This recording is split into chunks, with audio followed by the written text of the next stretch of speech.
समकु जुहार। आज आम नहीं गोटे कविताटे सम्बलपुरी कविता लिखिछन श्रीमान अशोक कुमार पूजारी। ई कविता भितर अच्छे गोटे बरगजर कथा, जिन बरगज की साहित्यर कथा कहसी, इतिहास कथा कहसी, केते वीर माटीर गाथा इतिहास कथा कहसी।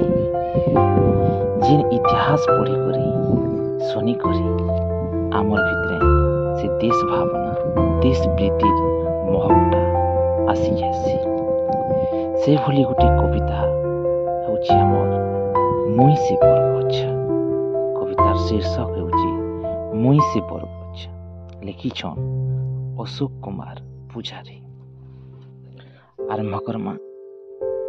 मुई से बरगज केभे थिली आउ नाइन, झाऊ सुरला आउ खरार मारे झुरमुरी झुरमुरी तलके मोर आसुथिल। काकर छुएरा दिहे माखी उर्घा बथा मारुथिल। पूर्णर सेलून की गुनारुर पान ठेला, पानेर चाहा दुकान की सोनुर साग पसरा, भीड़ जमुथिला शीतल मोर छाइन। मुई से बरगज केभे थिली आउ नाइन। तुमर गाँ खाली चिन्हा गुटे नाई थाई मुई। तुमर सारा भूगोल आरु बढ़ेटी इतिहास रो साक्षी थिली मुई। तुमर हिसाब कागजर गणित, साहित्य बहिर गीत, तुमर कथानी बहिर गाथा आउ तुमर स्वाभिमान रो टेकी थिली मथा। तुमर निशा से बहुत थिली विपम। से केभे थिली आउ नाइन।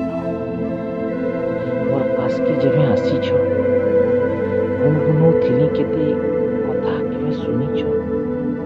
चिंता लड़ला माधु वीर, काटला केते शत्रुर शिर।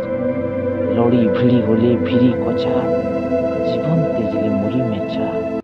माधु हटी बैरी कुंजल गोविंद ओएरी आर जेते थिले घेसर जुआन। मुई से बरगज केभे थिली आरु नाइन। मुई से बरगज केभे थिली आरु नाइन। धन्यवाद।